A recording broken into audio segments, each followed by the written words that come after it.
May I also take this opportunity to affirm Nigeria's commitment to the tenets of the African Union, particularly regarding peace and security, economic development, good governance, and democracy. In the realization of these ideas lies the best welfare and future of our continent and its people.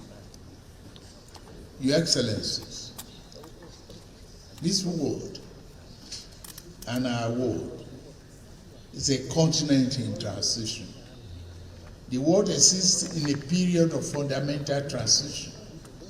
Neither Africa nor Nigeria is exempt from the realities of this transition. Where there is a transition, there is inherently is uncertainty again. Neither Africa nor Nigeria is immune from the uncertainty of the system. If we are to be Africans we seek, we must fulfill our promises to our people. In the statement regarding our intention, yes,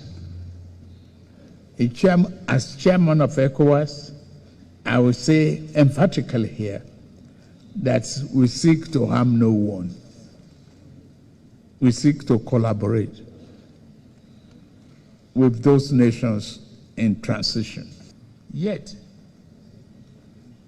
we cannot submit ourselves to impasse that will create future problems to generations. We strive for a peaceful, strong, united West Africa, and our interest is bigger than that of only one single person.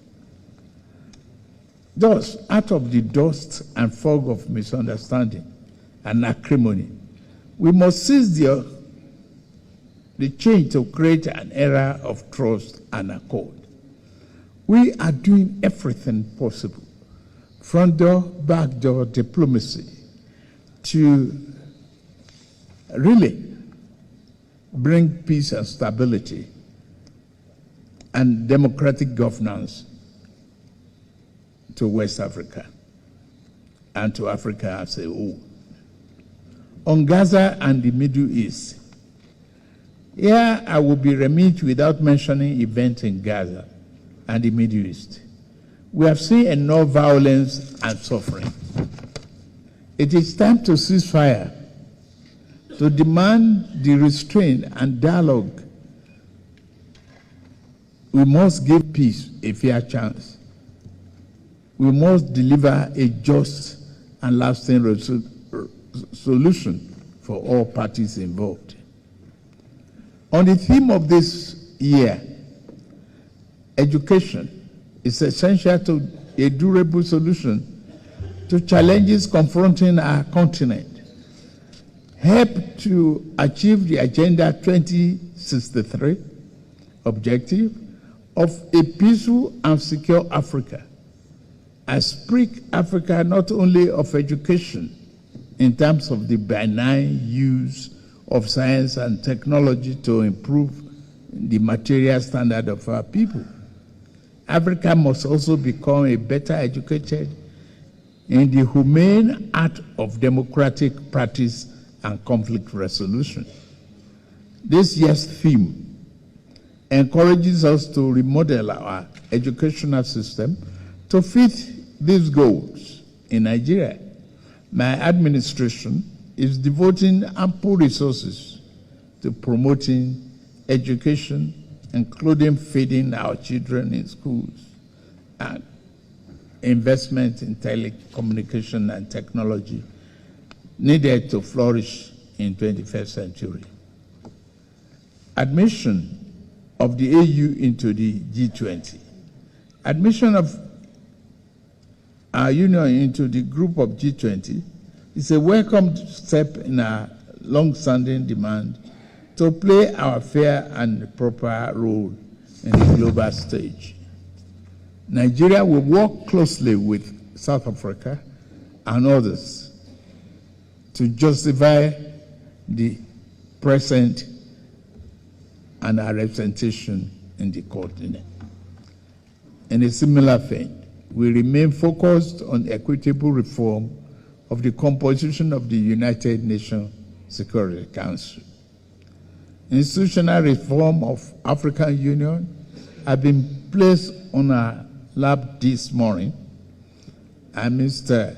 Chairman, yes, we need that reform in order to engender good governance, development, and democracy in the 21st century. On counterterrorism, violent extremists undermine our effort towards democratic society, where the rule of law outweighs the rule of armed might. While progress has been made, it is also timely that we reassess the decisions adopted in Malabo regarding terrorism. African Counterterrorism Summit, as such, I humbly extend my personal invitation to African Counterterrorism Summit in April in Abuja. This summit aims to expand our discussions beyond military and law enforcement remedies to more comprehensively tackle the root causes of violent extremism, such as poverty, inadequate political access, and propagation of hateful ideologies. I ask that you come to Nigeria not only to experience our hospitality, but to contribute to a new paradigm for healing. African Central Bank, consonant with the Abuja Treaty, Nigeria is ready and we are making progress. Thank you very much for listening to me.